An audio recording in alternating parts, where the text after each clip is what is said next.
Hello and welcome to another KitPlus TV show. And today we are delighted to welcome in Steve Holmes from Leader Electronics to tell us a bit more about monitoring 2110 SDI, the transition from SDI to 2110. So hi Steve, welcome to the show.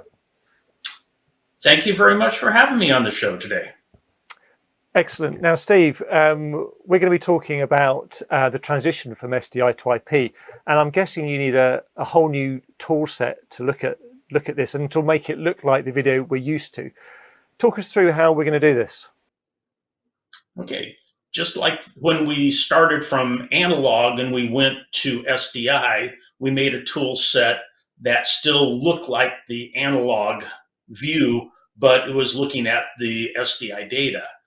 Well, we've done it again. We've gone from SDI to IP. Now with IP, we need to be able to look at this, but still, in most cases for the operator, in a similar manner that they're used to looking at. And it's an easy way to be able to identify what's there, what the levels are captions missing, are audio channels missing, to be able to look at it in a conventional view. Let's go into a bit more detail about how we are doing this with 2110, getting it into an analog view, so to speak, a visual image, so that we can actually see the data as well, in views that make sense to video engineers. They've been working in a particular way for such a long time. Yes, we need to be able to put data on the screen that still looks like video. We need to be able to make a picture out of it. We need to be able to make a waveform out of it. But underlying all of that, we need the tool set to possibly go deeper. So when an operator finds an issue, there is a deeper tool set for the engineer to actually get down to the IP layer to look at things deeper, but be able to keep it simple for the operator to look at. Give him video that's a picture, give him a waveform, give him a vector scope that still looks like normal data. And I guess going along those lines, the captions and ST2110 and any other data in 2110, you can view that how you've been used to viewing it. Yes, we take the data out of the -40 IP stream, but still present it in a way that it still looks like what they're used to looking at, so they can know, hey, I missed a ST2104 trigger, or the time was off in that ST2104 trigger, so my commercials are going to be messed up.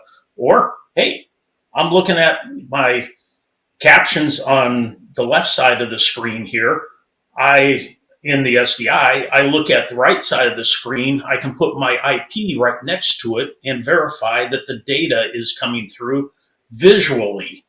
Now, if it doesn't, then you have the tool sets underneath of that the engineer can go use to go find out why, but the operator can see it right off the bat in the screen that it's not working correctly. And what's that transition like for an engineer? What kind of extra data, what kind of knowledge, what are they looking to know about the 2110 network that you are providing them with? What is that information additional to what was traditional? Well, to be able to actually see the IP data flows, verify that you have the video flow, you have the audio flow, you have the ANTS data flow. Give you the tools that if you actually need to get into those, you could actually capture those flows, look at them in Wireshark if you had to, but give you tools on the screen that are going to look at the packet flow and verify that the packet flow is something that's going to be acceptable for the buffer modeling that's laid out in 2110.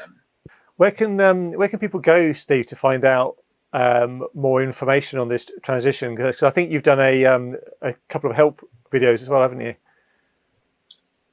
Yes, we've got a whole list of videos on the Leader America YouTube channel. So if you just go in and Google Leader America YouTube, there's a list of all kinds of training material, YouTubes that I've done on this exact subject.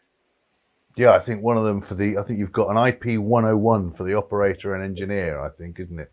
So it's that's actually a 3-set video, just kind of laying things out slowly in 3 different steps. Yes. Yeah, cool. Okay, we'll get people over there. Brilliant. Thank you very much for giving us a quick introduction, and I'm sure we'll send people over to the website. Thank you very much for joining us, Steve, and thanks to Mediaproxy for their support of KitPlus TV. Thanks for watching, and we'll see you next time.